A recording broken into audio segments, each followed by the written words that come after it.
Hello, and welcome to the business plan.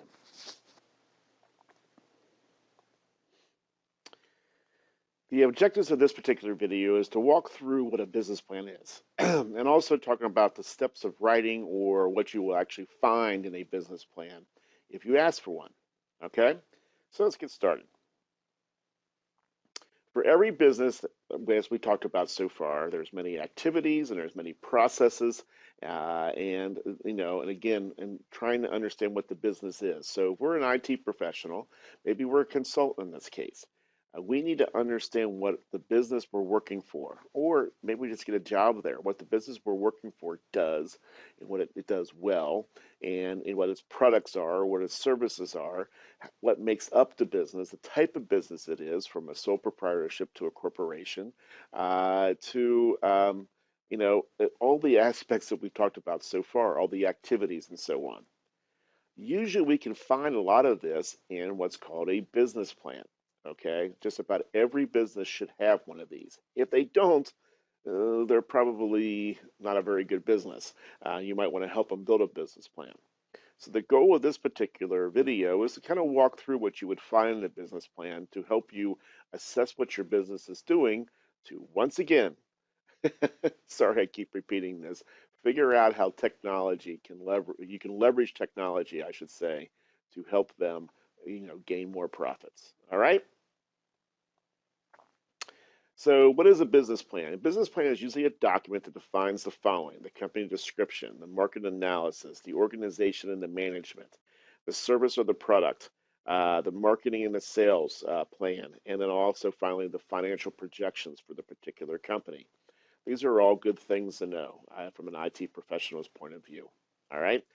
If you can't get a hold of the business plan, these are the things you want to know. So you guys start asking questions. Ask about the company, the description, and so on. And again, we'll walk through these, what these all mean. So one way or another, you want to gain this information, okay? So what do we mean by company description? Usually when you'll see a business plan, a company description is a company description should include the name of the business, the target customers, the products and the services provided, the competitive advantage, and the business goals. Each one of these sections could be very long.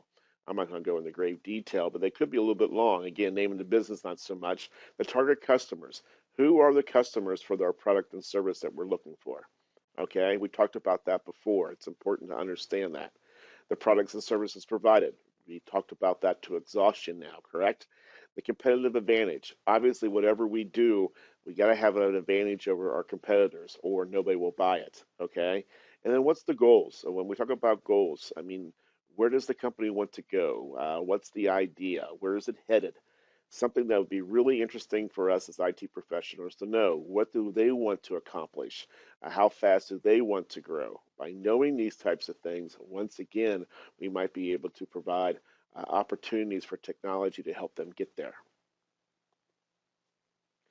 Market analysis, that's another section here. The market analysis, the quantitative and qualitative assessment of the market.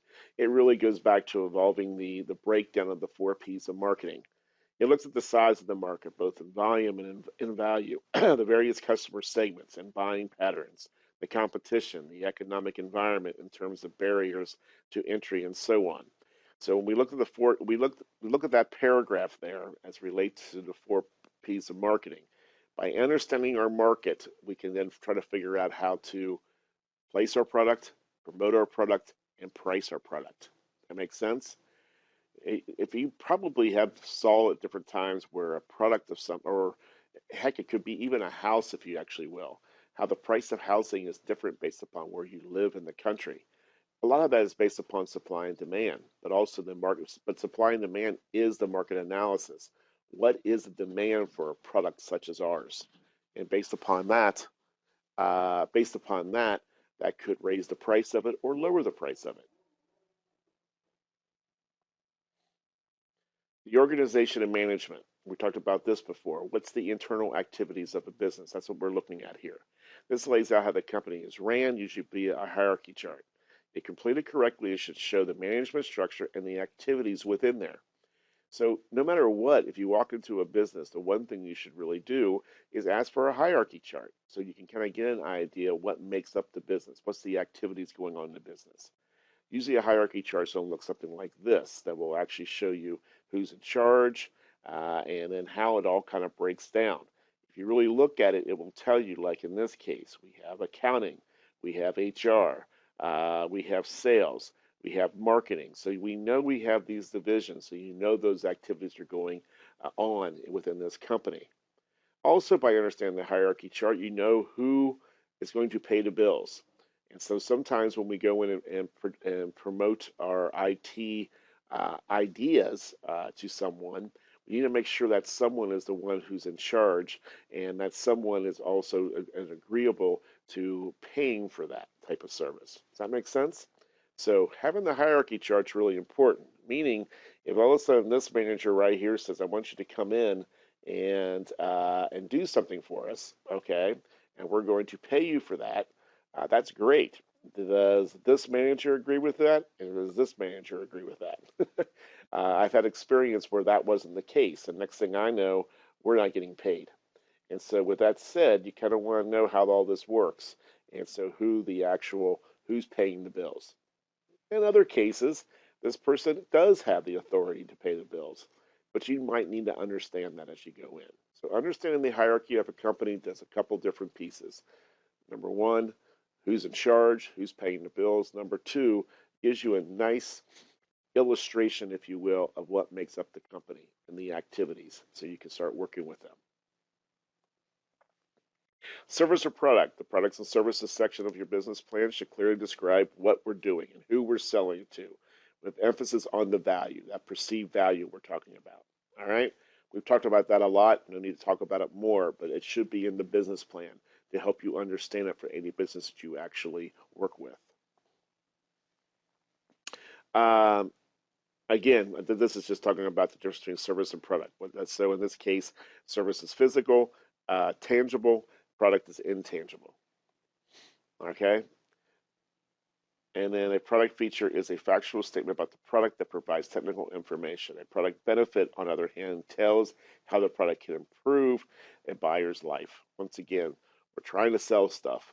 Somebody's only going to buy it if it's worth it to them, and if it's going to improve their life.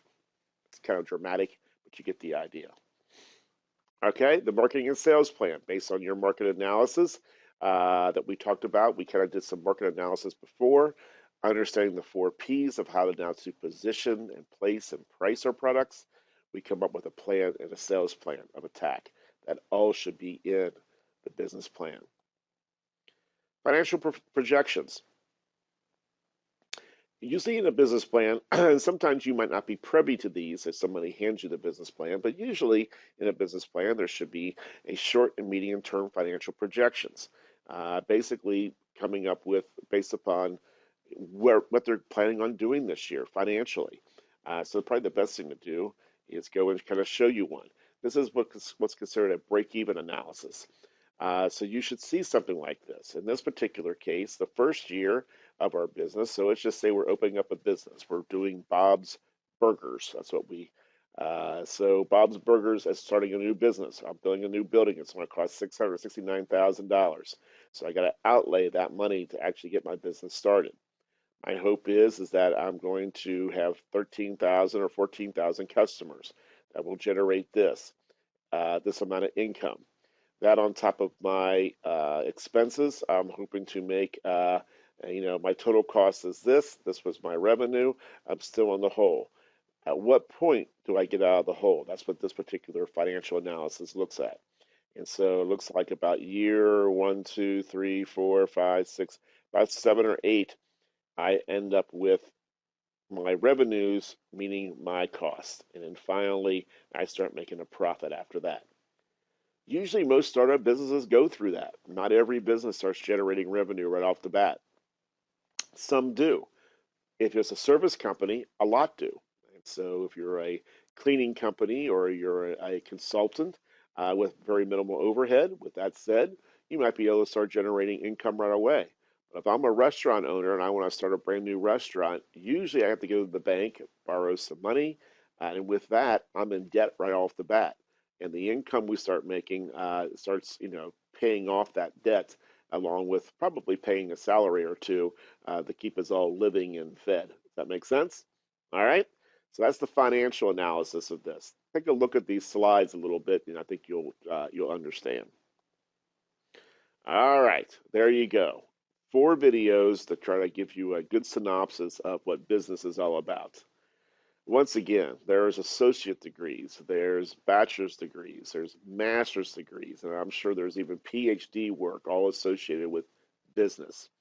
I have a master's in business administration, so I have a bachelor's in business administration along with my computer science degree. I think they're great complementary degrees to computer science or information systems. But with that said, I wanted to give you a nice rundown of business, what I felt was important for you to begin your career in understanding what a business is all about so you can actually become a good analyst and ask the right questions. Okay? I hope these helped. And I hope the exercises that complement these videos will also help you gain a decent understanding what business is all about. With that, good luck. We'll see you next time.